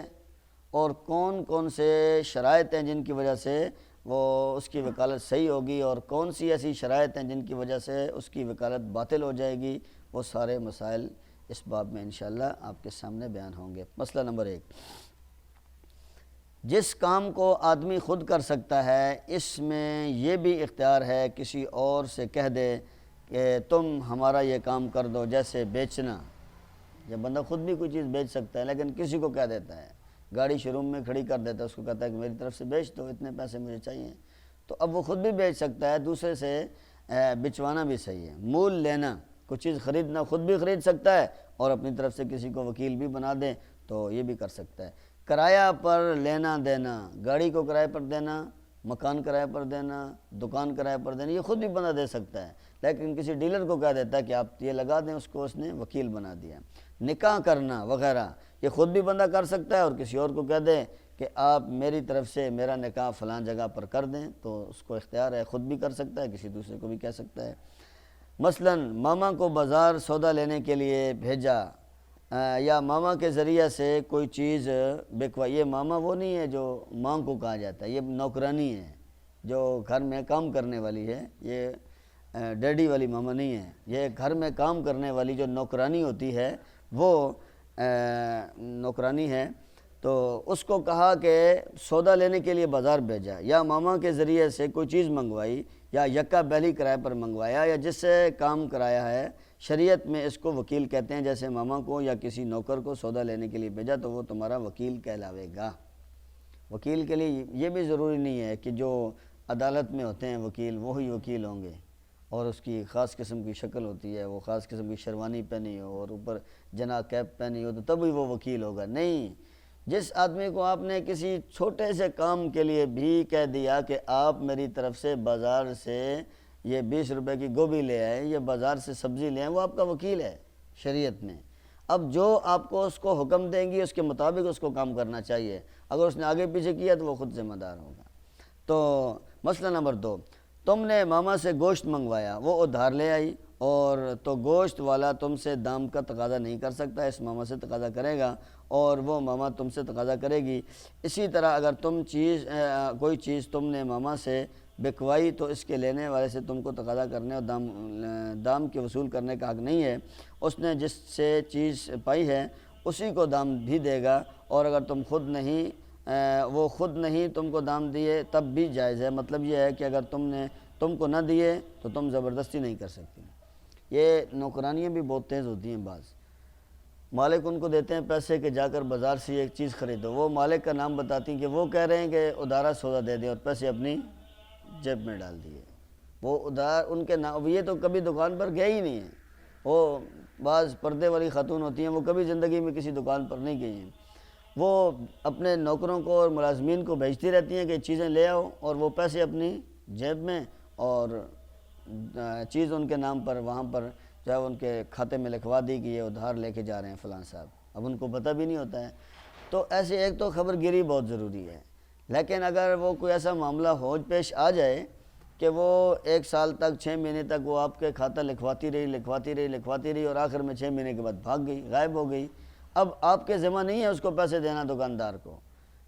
وہ اسی کو ڈھونڈے، اسی کو تلاش کرے اور اس سے ہی پیسوں کا مطالبہ کرے، آپ سے پیسوں کا مطالبہ نہیں کر سکتی، ایک بات۔ دوسری بات یہ ہے کہ اگر آپ نے اس کو بھیجا تھا بازار میں کہ بازار سے گوشت لے آؤ، اور وہ بازار میں گوشت لینے کے لیے چلی گئی، اور آپ نے اس کو کہا تھا کہ فلاں قسم کا گوشت لانا، بکرے کا گوشت لانا مثال کے طور پر، اور وہ اونٹ کا گوشت اٹھا کے لے آئی، تو اب اس نے وکالت صحیح نہیں کی، تو اب وہ جو اس کو کہیں گے کہ یہ واپس کرو یا اپنے کھاتے میں ڈالو، مجھے تو وہی گوشت چاہیے جو میں نے آپ سے کہا تھا، اس لیے کہ یہ میری ضرورت کا نہیں ہے۔ تو وکالت اگر وہ صحیح نہیں کرے گی تو اس میں جو نقصان ہوگا وہ اس کی ذمہ دار ہوگی۔ مسئلہ نمبر 3، تم نے نوکر سے کوئی چیز منگوائی اور وہ لے آیا تو اس کو اختیار ہے جب تک تم سے دام نہ لے تب تک وہ چیز تم کو نہ دے، چاہے اس نے اپنے پاس سے دام دیے ہوں یا ابھی نہ دیے ہوں، دونوں کا ایک ہی حکم ہے، البتہ وہ اگر 5 دن کے وعدے پر ادھار لایا ہو، جے دن کا وعدہ کر آیا ہے، اس سے پہلے دام نہیں مانگ سکتا۔ نوکر کو اگر آپ نے کہا کہ آپ بازار سے یہ چیز میرے لیے لے آئیں، میں آپ کو پیسے دے دوں گی، اور وہ چیز وہ لے آیا اور چیز بازار سے لے کے آیا، اور شاپر آپ کے ہاتھ میں دینے سے پہلے وہ پیسوں کا مطالبہ کر سکتا ہے، آنٹی پہلے مجھے اس کے پیسے دے دیں پھر میں آپ کو یہ چیز دوں گا۔ اگر آپ کہیں کہ یہ میرا نوکر ہے تو یہ بات صحیح نہیں ہے، آپ کو پہلے پیسے دینے چاہیے، بعد میں چیز آپ کو لینی چاہیے، ایک مسئلہ۔ دوسرا مسئلہ یہ ہے کہ وہ کسی سے دکان پر قرضہ ادھار لے آیا 5 دن کے لیے، 10 دن کے لیے، 20 دن کے لیے، تو جتنے دن کا وہ ادھر ادھار کر کے اس سے پہلے وہ مطالبہ یہاں سے نہیں کر سکتا، جتنے دن کا اس نے وہاں پہ ادھار کیا اتنے دنوں کے بعد ہی وہ اپنے صاحب سے یا اپنے مالک سے وہ مطالبہ کر سکتا ہے، اس سے پہلے وہ مطالبہ بھی نہیں کر سکتا۔ مسئلہ نمبر 4، تم نے سیر بھر گوشت منگوایا تھا، وہ 1.5 سیر اٹھا لایا، تو اب پورا 1.5 سیر لینا واجب نہیں، اگر تم نہ لو تو آدھ سیر اس کو لینا پڑے گا۔ آسان مسئلہ ہے، آپ نے کہا تھا کہ 1 کلو بکرے کا گوشت لے آؤ اور وہ لے آیا 1.5 کلو، اب اس کو یہ پتہ ہے کہ میرا جو مالک ہے یہ بڑا سخی ہے، کہے گا چلو آدھا کلو فالتو آ گیا تو تم ہی کر لے جاؤ، لیکن اس دن اس کا موڈ خراب تھا، اس نے کہا یہ میں نے آپ کو کلو کہا تھا، آپ نے 1.5 کلو کیوں لایا، لہٰذا اب یہ آدھا کلو آپ کا ہے، وہ واپس کرتا ہے تو کرے، نہیں تو اپنے کھاتے میں ڈالو، تو لہٰذا 300-400 روپے اس کے کھاتے میں پڑ گیا اور اس کو لینا پڑے گا۔ اس نے وکالت صحیح کیوں نہیں کیا، جب اس نے کلو کہا گیا تھا تو کلو ہی لاتا۔ مسئلہ نمبر 5، تم نے کسی سے کہا کہ فلانی بکری جو فلانے کے یہاں ہے اس کو جا کر 2 روپے میں لے آؤ، تو اب وہ وکیل وہی بکری خود اپنے لیے نہیں خرید سکتا، اگر جو چیز خاص تم مقرر کر کے بتلا دو اس وقت اس کو اپنے لیے خریدنا درست نہیں، البتہ جو دام تم نے بتلائے ہیں اس سے زیادہ میں خرید لیا تو اپنے لیے خریدنا درست ہے، اور اگر تم نے کچھ دام نہ بتلائے ہوں تو کسی طریقے سے اپنے لیے نہیں خرید سکتا۔ اس میں 2 مسئلے ہیں۔ اب ایک آدمی نے کسی کو 2 روپے دیے کہ 2 روپے لے جاؤ اور فلاں صاحب کے پاس جو فلاں بکری ہے وہ میرے لیے لے آؤ 2 روپے میں، اب وہ اس کے پاس جاتا ہے اور وہ کہتا ہے یہ تو 3 روپے کی ہے، وہ 2 روپے کی یہ نہیں ملتی، اگر 2 ہی روپے کی ہے تو وہ اگر اس کو بھی بکری پسند آ جاتی ہے کہ یہ بکری تو بہت اچھی ہے اور ہے بھی 2 روپے میں، مناسب بھی ہے، لہذا مالک کو چھوڑو میں اپنے لیے لے لیتا ہوں، تو ایسا کرنا اس کے لیے جائز نہیں ہے۔ یہ اس وقت ہے کہ جب 2 ہی روپے میں مل رہی ہو، اور اگر 2 میں نہیں 3 میں مل رہی ہے تو پھر وہ اپنے لیے خرید سکتا ہے، مالک کو کہہ سکتا ہے آپ نے 2 روپے دیے تھے، وہ 2 میں نہیں دے رہا تھا تو 3 میں نے اپنے لیے لے لی، اب آپ نے لینی ہے تو مجھ سے 3 میں لے لینی تو میں کسی اور کو دے دوں گا یا اپنے گھر میں رکھ لوں گا، یہ جائز ہے۔ لیکن دوسری صورت، اگر اس نے اس کی قیمت نہیں بتائی، اس نے کہا کہ وہ بکری لے آؤ اور اس کو 2-3 روپے دیے اور یہ نہیں کہا کہ اتنے میں ہی لانا، اس نے کہا بکری لے آؤ، تو پھر زیادہ قیمت پر بھی اس کو اپنے لیے لینا جائز نہیں ہے، مالک کو بتائے کہ آپ نے 3 کا 5 کا کہا تھا اور وہ اتنے میں نہیں دے رہا، اتنے میں سودا ہو رہا ہے، تو وہ اپنے لیے پھر زیادہ قیمت پر بھی نہیں لے سکتا۔ مسئلہ نمبر 6، اگر تم نے کوئی خاص بکری نہیں بتلائی بلکہ اتنا کہہ دیا کہ ایک بکری کی ضرورت ہے ہم کو خرید دو، تو وہ اپنے لیے بھی خرید سکتا ہے، جو بکری چاہے اپنے لیے خریدے، جو چاہے تمہارے لیے خریدے۔ اگر خود لینے کی نیت سے خریدے تو اس کی ہوئی، اگر تمہاری نیت سے خریدے تو تمہاری ہوئی، اگر تمہارے دیے داموں سے خریدی تو پھر تمہاری ہونی چاہیے، چاہے جس نیت سے بھی ہو۔ یہاں پر بھی 3 مسئلے ہیں۔ ایک مسئلہ یہ ہے کہ اس نے کوئی بکری متعین نہیں کی، اس نے کہا صدقے کا بکرا چاہیے، ایک بکرا لے آؤ، 8,000 روپے اس کو دیا کہ ایک بکرا لے آؤ۔ اب اس نے بکرا جو بھی خریدے گا، جو بکرا اپنی نیت سے خریدے گا اپنے پیسے دے گا تو اپنا ہے اس کا، اور جو آپ کی نیت سے خریدے گا تو وہ آپ کا ہوگا۔ اگر اس نے خاص کوئی متعین نہیں کیا تب جو اپنے لیے خریدے گا اس کا اپنا ہوگا، جو آپ کے لیے خریدے وہ آپ کا ہوگا۔ ایک بات، اگر اس نے آپ کے ہی پیسوں سے اپنے لیے خرید لیا کہ آپ کا تو بکرا ملا نہیں آپ کی شرائط کا، لہذا میں آپ کے پیسوں سے اپنے لیے بکرا لے آیا، تو وہ اس کا نہیں ہوگا بلکہ وہ مالک کا ہی ہوگا۔ مسئلہ نمبر 7، تمہارے لیے اس نے بکری خریدی، پھر ابھی تم کو دینے نہ پایا تھا کہ بکری مر گئی یا چوری ہو گئی، تو اس بکری کے دام تم کو دینا پڑیں گے۔ اگر تم کہو کہ تو نے اپنے لیے خریدی تھی ہمارے لیے نہیں خریدی، تو اگر تم پہلے اس کو دام دے چکی ہو تو تمہارے گئے، اور اگر تم نے ابھی دام نہیں دیے تو اب دام مانگتا ہے، تو تم اگر قسم کھا جاؤ کہ تو نے اپنے لیے خریدی تھی تو اس کی بکری گئی، اور اگر قسم نہ کھا کر کہو تو اس کی بکری کا اعتبار کرو، اس کی قسم کا اعتبار کرو۔ کسی نے کسی کو بھیجا کہ جا کر ہمارے لیے ایک بکری لے آؤ یا بکرا لے آؤ یا قربانی کا جانور لے آؤ، تو وہ اب جب لینے کے لیے گیا تو راستے میں وہ بکری مر گئی، اس کو کوئی بیماری تھی یا چوٹ لگی یا ٹانگ ٹوٹ گئی یا چوری ہو گئی، کوئی مسئلہ بن گیا۔ اب اس نے آ کر جب وہ مالکن کو بتایا کہ وہ تو بکری چوری ہو گئی، ٹانگ ٹوٹ گئی، وہ مر گئی ہے، تو وہ کہے کہ نہیں وہ تو تم نے اپنے لیے لی تھی میرے لیے تو تھی ہی نہیں۔ تو اب اس کا فیصلہ کیسے ہوگا؟ اس کا فیصلہ ایسے ہوگا کہ اگر آپ پہلے سے اس کو پیسے دے چکی ہیں تو پھر آپ کی بکری گئی۔ اگر آپ نے پیسے نہیں دیے تھے اور آپ نے کہا تھا کہ وہ تو اپنے لیے تم نے لائی تھی، تو پھر اس میں اس عورت سے قسم لی جائے گی، کہو اللہ کی قسم اگر اس نے اپنے لیے لی تھی۔ اگر یہ قسم اٹھا لیتی ہے اور یہ بھی ساتھ کہہ دیتی ہے کہ مجھ پر اللہ کی لعنت ہو اگر میں جھوٹ بولتی ہوں، تو پھر تو ٹھیک ہے، یہ کہا جائے گا کہ تمہارے اوپر جو ہے وہ بکری اسی کی تھی اور اس کی بکری گئی۔ اگر قسم نہیں اٹھاتی ہے تو پھر اسی کی بکری گئی، چونکہ اس کے وہ وکیل تھا، بکری تو اس کے لیے لا رہا تھا۔ اب اس کے دل میں کیا نیت تھی اس کا رب جانتا ہے، ظاہراً فیصلہ اس کی قسم پر پھر کیا جائے گا۔ پہلی صورت میں اگر پیسے دے دیے تھے تو پھر اس کی بکری گئی۔ قربانی کا جانور کسی کو وکیل بنایا تھا کہ آپ میرے لیے خرید لیں، اور وہ جانور مر گیا تو مالک کا گیا، وکیل نے تو خریدا ہے، وکیل نے تو خرید کر لا رہا تھا، چوری ہو گیا، ٹانگ ٹوٹ گئی، مر گیا، تو وہ اس کے ذمہ نہیں ہے بلکہ اصل مالک کے ذمہ ہوگا۔ مسئلہ نمبر 8، اگر نوکر یا ماما کوئی چیز گراں خرید لائی تو اگر تھوڑا ہی فرق ہو تو تم کو لینا پڑے گا اور دام دینا پڑیں گے۔ اگر بہت زیادہ گراں لے آئی تو اتنے دام کوئی نہیں لگا سکتا تو اس کا لینا واجب نہیں، اگر نہ لو تو اس کو لینا پڑے گا۔ اگر نوکرانی کو بھیجا کہ بازار سے صرف کا ایک پیکٹ ہے جو 240 روپے کا ملتا ہے، وہ لے آئی 340 کا، اب اس کی قیمت بازار میں مقرر ہے، ہر دکان سے ملتا ہے، اور وہ کہتی ہے نہیں میں نے 340 میں لایا تھا، وہ کہے گی اچھا یہ 340 والا خود لے لو اور یہ 240 لے جاؤ، میرے لیے فلاں دکان پر چل جائے 240 والا لے آؤ، ٹھیک ہے مجھے وہ منظور ہے، آپ یہ اپنے لیے رکھ لیں تو جائز ہے۔ ہاں تھوڑا بہت فرق ہے، 5 روپے کا ہے، 10 روپے کا فرق ہے، تو اتنا تھوڑا بہت تفاوت کے اختیار ہے وہ ہو سکتا ہے، لیکن اتنا زیادہ تفاوت ہو تو پھر وہ اس کے حوالے کرے اور اپنے لیے دوسرا منگوا لیں۔ مسئلہ نمبر 9، تم نے کسی کو کوئی چیز بیچنے کو دی اور اس کو یہ جائز نہیں کہ خود لے لے اور دام تم کو دے دے۔ اسی طرح اگر تم نے کچھ منگوایا یا فلانی چیز خرید لاؤ تو وہ اپنی چیز تم کو نہیں دے سکتا، اگر اپنی چیز دینا یا خود لینا منظور ہو تو صاف صاف کہہ دے یہ چیز میں لیتا ہوں مجھ کو دے دو، یا جو کہہ دے کہ یہ چیز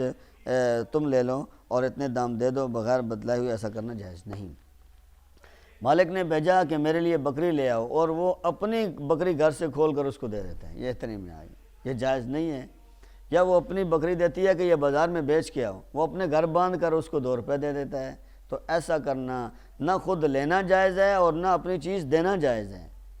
اگر اپنی چیز اس کو دینا چاہتا ہے تو صاف وضاحت کرے، اس نوعیت کی بکری میرے پاس موجود ہے، میں آپ کو دکھا دیتا ہوں، اگر آپ کو منظور ہے تو آپ مجھ سے لے لیں، تو یہ جائز ہے۔ اور اگر خود لینا چاہتا ہے تو اس کو بتائے کہ یہ بکری مجھے 2 روپے میں منظور ہے، اگر آپ چاہتی ہیں تو یہ میں لے لیتا ہوں اور میں اپنے گھر باندھ دیتا ہوں، آپ کو 2 روپے دے دوں گا۔ صاف صاف بتلانا چاہیے۔ وکیل کو اپنی چیز دینا بھی جائز نہیں بغیر اجازت کے، اور بغیر اجازت کے اس کی چیز اپنے لیے لینا اور خریدنا بھی جائز نہیں ہے۔ مسئلہ نمبر 10، تم نے ماما سے بکری کا گوشت منگوایا، وہ گائے کا لے آئی، تو تم کو اختیار ہے، چاہے لو اور چاہے نہ لو۔ اسی طرح تم نے آلو منگوائے، وہ بھنڈی یا کچھ اور لے آئی، تو اس کا لینا ضروری نہیں۔ آپ نے کہا تو اس کو بکرے کا گوشت لاؤ اور وہ گائے کا لے آئی، آپ نے کہا تھا آلو لے آؤ اور وہ بھنڈی لے آئی، تو ان چیزوں کا لینا آپ کے لیے ضروری نہیں ہے۔ وہ اس کو چاہے واپس کرو یا اپنے گھر لے جاؤ، مجھے ان کی ضرورت نہیں ہے۔ اگر تم انکار کرو تو اس کو لینا پڑے گا۔ اگر آپ لے لیں تو آپ کا احسان ہے، چلو بھنڈی بھی کام آ جائے گی۔ اگر آپ نہیں لیتی ہیں تو اس کو لینا پڑے گی۔ مسئلہ نمبر 11، تم نے 1 پیسہ کی چیز منگوائی، وہ 2 پیسہ کی لے آئی، تو تم کو اختیار ہے 1 ہی پیسہ کے موافق لو، اور 1 پیسہ کی جو زائد چیز لائی ہے وہ اس کے سر ڈالو۔ یہ آپ جانیں، آپ کا کام جانیں، مجھے 1 چیز چاہیے تھی، میں نے 1 لے لی، 1 پیسہ لو اور باقی چیز اس کو واپس کرو یا گھر لے جاؤ، آپ کی ذمہ داری ہے، میں نے تو آپ کو 1 روپے کی 1 پیسے کی چیز کہی تھی۔ مسئلہ نمبر 12، تم نے 2 شخصوں کو بھیجا، جاؤ فلانی چیز خرید لاؤ، تو خریدتے وقت دونوں کو موجود رہنا چاہیے، فقط 1 آدمی کو خریدنا جائز نہیں۔ اگر 1 ہی آدمی خریدے تو وہ بیع موقوف ہے، جب تم منظور کر لو گی تو صحیح ہو جائے گی، ورنہ صحیح نہیں ہے۔ 2 بندوں کو بھیجا، قربانی کا جانور لے آؤ، دونوں کا سودے کے وقت موجود رہنا ضروری ہے۔ اگر ان میں سے ایک آگے پیچھے ہوا، دوسرے نے سودا کر لیا تو وہ موقوف رہے گا سودا۔ اگر لینے والی نے منظور کر لیا تو یہ ٹھیک ہے اتنی قیمت میں، پھر تو ٹھیک ہو جائے گا۔ اگر وہ رد کرے تو رد کر سکتی ہے کہ میں نے تو دونوں کی موجودگی کہا تھا، اب اس بندے پر مجھے زیادہ اعتماد تھا، یہ پاس تھا ہی نہیں اور دوسرے نے سودا کر لیا ہے، لہذا یہ تو بہت مہنگا لے آئے، اس کو واپس کرو۔ تو جس نے سودا کیا اس کے سر پڑے گا، آپ نے کیوں سودا کیا؟ جب میں پانی پینے گیا تھا اتنی جلدی آپ کو کیا تھی، آپ نے سودا کر دیا۔ لہٰذا اگر وہ منظور کر لے تو ٹھیک ہے، ورنہ اس کو واپس لینا پڑے گا۔ مسئلہ نمبر 13، تم نے کسی سے کہا ہمیں 1 گائے یا بکری یا اور کچھ چیز چاہیے، فلانی چیز لا کر دو، اس نے خود نہیں خریدا بلکہ کسی اور سے کہہ دیا کہ اس نے خریدا، تو اس کا لینا تمہارے ذمہ واجب نہیں، چاہے لو اور چاہے نہ لو، دونوں اختیار ہیں، البتہ وہ خود تمہارے لیے خریدے تو تم کو لینا پڑے گا۔ ایک بندے نے کہا تھا احسن صاحب کو کہ یہ چیز لے آؤ میرے لیے، اور احسن صاحب گھر بیٹھے رہے، انہوں نے آگے کسی نعیم کو کہہ دیا کہ جاؤ یار آپ یہ چیز لے آؤ، اور نعیم نے جب لائی تو احسن صاحب نے اس کے حوالے کر دی کہ آپ کے لیے میں چیز لایا ہوں۔ جب وہ دیکھیے اس کو پسند نہ آئے تو اس کو اختیار ہے، چاہے تو لے اور چاہے تو واپس کر دے۔ اگر منظور کر لے تو فبیا، نہیں تو پھر وہ اس کو واپس کرے گی کہ آپ کے سر پڑ گئی کہ آپ نے کیوں غلطی، میں نے آپ کو کہا تھا، آپ نے آگے نعیم کو کہہ دیا، تو ایسا کرنا قطعاً جائز نہیں ہے۔ وہ خرید لے تو ٹھیک ہے، نہیں تو وہ تم کو لینا پڑے گا۔ وکیل کے برطرف کرنے کا بیان، وکیل کی وکالت کو کوئی آدمی ختم کرنا چاہتا ہے اور اس کو کہہ دے کہ آپ آج کے بعد یا اس کام کے بعد آپ میرے وکیل نہیں ہیں، تو کون سے الفاظ ہیں جو بولنے سے وکیل کی وکالت ختم ہو جاتی ہے، اس کا بیان ہے۔ وکیل کے موقوف اور برطرف کرنے کا تم کو ہر وقت اختیار ہوتا ہے۔ مثلا تم نے کسی سے کہا تھا کہ ہم کو 1 بکری کی ضرورت ہے، کہیں مل جائے تو لے لینا، پھر منع کر دیا کہ اب نہ لینا، تو اب اس کو لینے کا اختیار نہیں ہے۔ اگر اب لیوے گا تو اسی کے سر پڑے گی، تم کو نہ لینا پڑے گا۔ آپ نے کسی کو کہا تھا کہ میرے لیے بکری خریدو، اور آپ نے بکری اپنے لیے خود خرید لی، اس کو فوراً فون کر کے بتائیں بھائی آپ نے میرے لیے بکری نہیں خریدنی ہے، میں نے اپنے لیے بکری خرید لی ہے۔ تو اس کے بعد آپ کے فون کے بعد اگر اس نے خرید لی بعد میں، تو پھر وہ اس کے سر پڑے گی، اور اس سے پہلے خرید لی تو آپ کے سر پڑے گی۔ مسئلہ نمبر 2، اگر خود اس کو نہیں منع کیا بلکہ خط لکھ بھیجا یا آدمی بھیج کر اطلاع کر دی کہ اب نہ لینا، تب بھی وہ برطرف ہو گیا، اور اگر تم نے اطلاع نہیں دی، کسی اور آدمی نے اپنے طور پر سے کہہ دیا کہ تم کو فلانے نے برطرف کر دیا ہے، اب نہ خریدنا، تو اگر 2 آدمیوں نے اطلاع دی ہو یا ایک ہی نے اطلاع دی ہو مگر وہ معتبر اور پابند شرع ہے تو برطرف ہو گیا، اور اگر ایسا نہ ہو تو برطرف نہیں ہوا، اگر وہ خرید لے تو تم کو لینا پڑے گی۔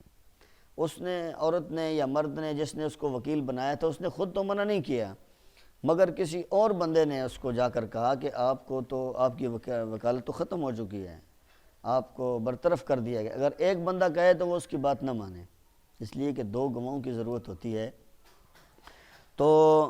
وہ اس کے بعد بھی خریدے۔ لیکن دو آدمی ہوں اور باشرہ ہوں، متقی ہوں، پرہیزگار ہوں، نمازی ہوں، اچھے آدمی ہوں، تو ان کی بات کو مان لیا جائے اور اس کے بعد نہ خریدے۔ اگر ان کی اطلاع کے بعد بھی اس نے کوئی چیز خرید لی تو بعد میں وہ اس کا ذمہ دار ہوگا اور وہ اس کو وہ چیز لینا پڑے گی۔ اس سے اگلا باب ہے مضاربت کا بیان۔ مضاربت کا بیان یعنی ایک کا روپیہ اور ایک کا کام۔ مطلب یہ ہے کہ ایک بندہ پیسہ خرچ کرے گا، سرمایہ کاری کرے گا، اور دوسرا آدمی محنت کرے گا، ایک کی محنت اور دوسرے کا پیسہ، اس کو کہتے ہیں مضاربت۔ مثال کے طور پر شفیہ نے پیسہ خرچ کیا اور رابعہ نے اس پر محنت کی، کام کیا، اس سے بزنس کیا، کاروبار کیا، تجارت کی، اس کا جو منافع ہوگا وہ ان میں 50-50 تقسیم ہو جائے گا، یا جو شرح ان میں طے ہوگی منافع کی وہ اس میں آپس میں تقسیم ہو جائے گی، لیکن اس کا مالک، اس کی مالکہ وہ شفیہ ہی رہے گی، اس لیے کہ مال سارا اس کا ہے۔ منافع میں رابعہ اس کے ساتھ شریک ہو جائے گی، اس کو کہتے ہیں مضاربت کا کاروبار۔ اگر خدا نخواستہ اس میں نقصان ہو جائے تو پیسہ مالک کا ضائع ہو گیا اور محنت کرنے والی عورت کی، اس کی محنت ضائع ہو جائے گی، اس کا پیسہ ضائع نہیں، کیونکہ اس نے پیسہ لگایا ہی نہیں، اس کے پاس پیسہ ہے ہی نہیں ہے۔ شفیہ نے پیسہ لگایا اور رابعہ نے محنت کی اور نقصان ہو گیا تو شفیہ کا پیسہ گیا اور اس بیچاری کی محنت گئی، اس کا پیسہ، وہ اس کے نقصان میں وہ شامل نہیں ہوگی۔ وہ یہ نہیں کہہ سکتی کہ میں نے 50 لاکھ لگایا تو 25 آپ پر پڑ گیا، یہ نہیں ہو سکتا ہے، اس کی محنت جائے گی اور اس کا پیسہ چلا جائے گا۔ مسئلہ نمبر 1، تم نے تجارت کے لیے کسی کو کچھ روپے دیے، اس سے تجارت کرو، جو کچھ نفع ہوگا وہ ہم تم بانٹ لیں گے، یہ جائز ہے، اس کو مضاربت کہتے ہیں، لیکن اس کی کئی شرطیں ہیں، اگر ان شرطوں کے موافق ہو تو صحیح ہے، نہیں تو ناجائز اور فاسد ہے۔ ایک تو جتنا روپیہ دینا ہو وہ بتلا دو اور اس کو تجارت کے لیے بھی دے دو اور اپنے پاس نہ رکھو۔ اگر روپیہ اس کے حوالے نہ کیا، اپنے ہی پاس رکھا تو یہ معاملہ فاسد ہے۔ اس مضاربت کے کاروبار کے لیے کچھ شرائط ہیں۔ ایک شرط یہ ہے کہ شفیہ اور رابعہ آپس میں مضاربت کا کاروبار کرتی ہیں، شفیہ پیسہ لگاتی ہے، رابعہ محنت کرتی ہے، تو شفیہ کو جتنے پیسے رابعہ کو دینے ہیں منظور ہیں وہ سارے پیسے پہلے بتلا بھی دے اور رابعہ کے حوالے بھی کر دے تاکہ وہ اسے اپنا بزنس کاروبار کر سکیں۔ اگر کسی حوالے سے اس نے اس کے پیسوں پر کنٹرول کیا یا اس کو پیسے نہ دیے تو یہ معاملہ فاسد ہو جائے گا۔ دوسرا یہ ہے کہ نفع بانٹنے کی صورت طے کر لو اور یہ بتلا دو کہ تم کو کتنا ملے گا اور اس کو کتنا ملے گا۔ اگر یہ طے نہیں ہوئی تو بس اتنا ہی کہا کہ نفع ہم تم دونوں بانٹ لیں گے تو یہ فاسد ہے۔ یعنی منافع کی شرح بھی بتانی چاہیے کہ آپ کو کتنے % ملے گا اور کتنے % میں لوں گی، یہ منافع کی شرح پہلے سے طے کرنا ضروری ہے۔ اگر یہ آپس میں طے نہ کیا تو پھر بھی یہ معاملہ فاسد ہو جائے گا۔ تیسرا یہ کہ نفع تقسیم کرنے کو اس طرح نہ طے کرو کہ جس قدر نفع ہو اس میں سے 10 روپے تمہارے، 10 روپے ہمارے، یا 10 روپے تمہارے یا باقی ہمارے، غرض کچھ خاص رقم مقرر نہ کرو، اتنی ہماری یا اتنی تمہاری، بلکہ یوں طے کرو کہ آدھا ہمارا آدھا تمہارا، یا ایک حصہ اس کا 2 حصے اس کے، یا ایک حصہ ایک کا اور باقی 3 حصے دوسرے کے، غرض نفع کی تقسیم حصوں کے اعتبار سے کرنا چاہیے، نہیں تو معاملہ فاسد ہو جائے گا۔ اگر کچھ نفع ہوگا تب تو وہ کام کرنے والا اس میں سے اپنا حصہ پاوے گا، اور اگر کچھ نفع نہ ہوگا تو حصہ نہ پاوے گا۔ اگر یہ شرط کر لی، اگر نفع نہ ہوا تب بھی ہم تم کو اصل مال میں سے اتنا دیں گے تو یہ معاملہ فاسد ہے۔ اسی طرح اگر یہ شرط کی کہ اگر نقصان ہوگا تو اس کام کرنے والے کے ذمہ پڑے گا یا دونوں کے ذمہ ہوگا تو یہ بھی فاسد ہے، بلکہ حکم یہ ہے کہ جو کچھ نقصان ہو وہ مالک ہی کے ذمہ ہے، اسی کا روپیہ ہوگا۔ اس میں 4-5 مسئلے ہیں۔ ایک مسئلہ یہ ہے کہ جب شفیہ اور رابعہ کے درمیان مضاربت کے کاروبار کے معاملات طے ہو رہے تھے تو اس میں سے ایک شرط یہ بھی کرنی چاہیے کہ آپ کو جو اس میں سے منافع ہوگا اس میں سے آپ کو کتنے % ملے گا، یہ طے کرنا ضروری ہے۔ یہ نہیں کہ بس آپس میں بانٹ لیں گے، کیا بانٹ لیں گے، کتنا بانٹ لیں گے، یہ کرنا ضروری ہے۔ 50% ہوگا، 10% ہوگا، 20% ہوگا، اس حساب سے اس کو طے کرنا ضروری ہے۔ اگر طے نہ کیا، ویسے ہی کہا کہ تقسیم کر لیں گے، تو یہ معاملہ فاسد ہو جائے گا، بعد میں جھگڑے کا امکان موجود ہے۔ یا یہ ہے کہ اس کو حصوں کے اعتبار سے تقسیم کر لیں، کہ حصوں کے اعتبار سے یہ ہے کہ جتنا منافع ہوگا اس میں سے 3 حصے اس کے بنائیں گے، 1 حصہ رابعہ لے لے گی اور 2 حصے شفیہ لے لے گی، یہ بھی جائز ہے۔ ایک شرط ہے ہو گئی منافع کی، اور یہ شرط لگانا اور رابعہ کو یہ کہنا کہ اگر اس میں سے نقصان ہو گیا تو جتنا نقصان ہوگا نقصان کی اتنی شرح آپ پر بھی ڈالی جائے گی، تو یہ معاملہ فاسد ہو گیا۔ وہ بیچاری محنت بھی کرے گی، یہ گھر بیٹھے بیٹھے اسے منافع بھی لے گی اور پھر وہ محنت بھی کرے گی اور نقصان بھی اس پر ڈالا جائے گا، یہ بھی معاملہ فاسد ہو گیا۔ اور اگر شفیہ بہت اچھی بن جاتی ہے اور یہ کہتی ہے کہ اگر ہمیں اس میں نقصان ہو جاتا ہے تو میرے پاس جو اصل رقم ہے اس اصل رقم میں سے میں آپ کو اتنے پیسے دے دیا کروں گی، یہ معاملہ بھی فاسد ہو گیا۔ لہذا یہ اس کی شرائط ہیں، اگر ان شرائط کے مطابق یہ کاروبار ہو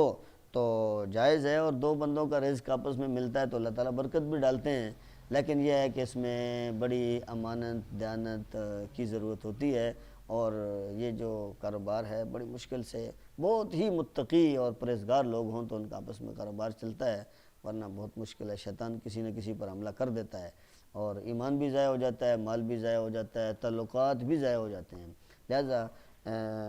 اگر ایسے حالات کا خطرہ ہو تو پھر بچنا ہی زیادہ ضروری ہے۔ مسئلہ نمبر 2، جب تک اس کے پاس روپیہ موجود ہو اور اس نے اسباب نہ خریدا ہو تب تک تم اس کے موقوف کر دینے اور روپیہ واپس لے لینے کا اختیار ہے۔ جب وہ مال خرید چکا تو اب موقوفی کا اختیار نہیں۔ شفیہ نے رابعہ کو پیسے دے دیے، اب اس نے وکیل بنا دیا، مضاربت کے معاملات طے ہو گئے، اب اس نے آگے وہ کاروبار کرنے کے لیے پیسہ کہیں پر اس نے سرمایہ کاری کر دی، کہیں پر لگا دیا، اس نے پیسہ انویسٹ کر دیا، اب یہ بعد میں کہتی ہے میرے پیسے واپس کرو، تو آپ کے پیسے بھائی واپس نہیں ہو سکتے ہیں۔ اب وہ معاملات ہوں گے اور اس کے بعد جو کاروبار ہوگا، جو منافع ہوگا، اس کے بعد پھر بات ہوگی، وہ چیز بکے گی، مکان بنایا ہے، گاڑی خریدی ہے، کوئی کہیں اور سرمایہ کاری کی، وہ معاملات جو اس کے ساتھ طے ہوئے ہیں جتنے عرصے کے لیے وہ ختم ہوگا تو پھر آپ کے پیسے نکالے جا سکتے ہیں منافع کے بعد، اس کے بغیر نہیں دیے۔ ہاں اگر اس نے کوئی معاملہ کرنا تھا اور معاملہ کرنے سے پہلے اس نے پیسے مانگ لیے اور کہا کہ بس وہ پیسے مجھے ضرورت پڑ گئے ہیں لہذا آپ میرے پیسے کسی معاملے میں خرچ نہ کریں، تو وہ اس سے واپسی کا مطالبہ کر سکتی ہے اور لے بھی سکتی ہے، لیکن خرچ کرنے کے بعد پھر نہیں لے سکتی۔ مسئلہ نمبر 3، اگر یہ شرط کہ تمہارے ساتھ ہم کام کریں گے یا ہمارا فلاں آدمی تمہارے ساتھ کام کرے گا تو یہ معاملہ فاسد ہے۔ اگر مضاربت میں اپنا بیچ میں کوئی جاسوس چھوڑنا ہے اس کے ساتھ کاروبار میں کہ ہمارا بندہ آپ کے ساتھ کام کرے گا، میرا بھائی ہے، میرا کوئی رشتہ دار ہے، یا آپ اس کو ملازمت دیں گے اپنے کاروبار میں،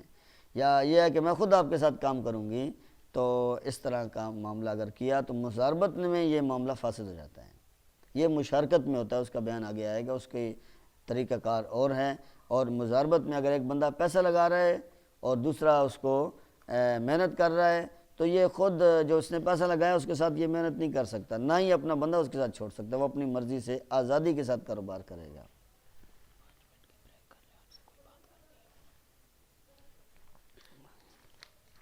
مسئلہ نمبر 4، اس کا حکم یہ ہے کہ اگر وہ معاملہ صحیح ہوا ہے، کوئی واہیات شرط نہیں لگائی ہے تو نفع میں دونوں شریک ہیں، جس طرح طے کیا ہو بانٹ لیں، اگر کچھ نفع نہ ہوا یا نقصان ہوا تو اس آدمی کو کچھ نہ ملے گا، نقصان کا تاوان اس کو دینا پڑے گا۔ اگر وہ معاملہ فاسد ہو گیا ہے تو پھر وہ کام کرنے والا نفع میں شریک نہیں ہے بلکہ وہ بمنزلہ نوکر کے ہے۔ یہ دیکھو کہ اگر ایسا آدمی نوکر رکھا جائے تو کتنی تنخواہ دینی پڑے گی، بس اتنی ہی تنخواہ اس کو ملے گی، نفع ہو تب بھی اور نہ ہو تب بھی بہرحال تنخواہ پائے گا، اور نفع سب مالک کا ہے۔ لیکن اگر تنخواہ زیادہ بیٹھتی ہے، جو نفع ٹھہرا ہے تو اس کے حساب سے دیں گے، جو کم بیٹھتا ہے تو اس صورت میں تنخواہ نہ دیں گے، نفع بانٹ دیں گے۔ آخری مسئلہ یہ ہے کہ معاملہ اگر فاسد ہو گیا تھا، کوئی شرط ایسی لگا دی جس کی وجہ سے وہ معاملہ ختم ہو گیا تھا، شرط کی وجہ سے وہ مضاربت کا جو معاملہ تھا وہ ٹوٹ چکا تھا۔ اب جو آدمی اس کے ساتھ کام کر رہا تھا، جو شراکت میں تھا، جو محنت کر رہا تھا، اس کا کیا ہوگا؟ اس نے تو کافی محنت کر لی ہے۔ اب یہ دیکھا جائے گا کہ اس قسم کا آدمی، جس بندے کے پاس یہ ڈگری ہو اور اس قسم کی نوکری اگر اس کو مل جائے تو اس کی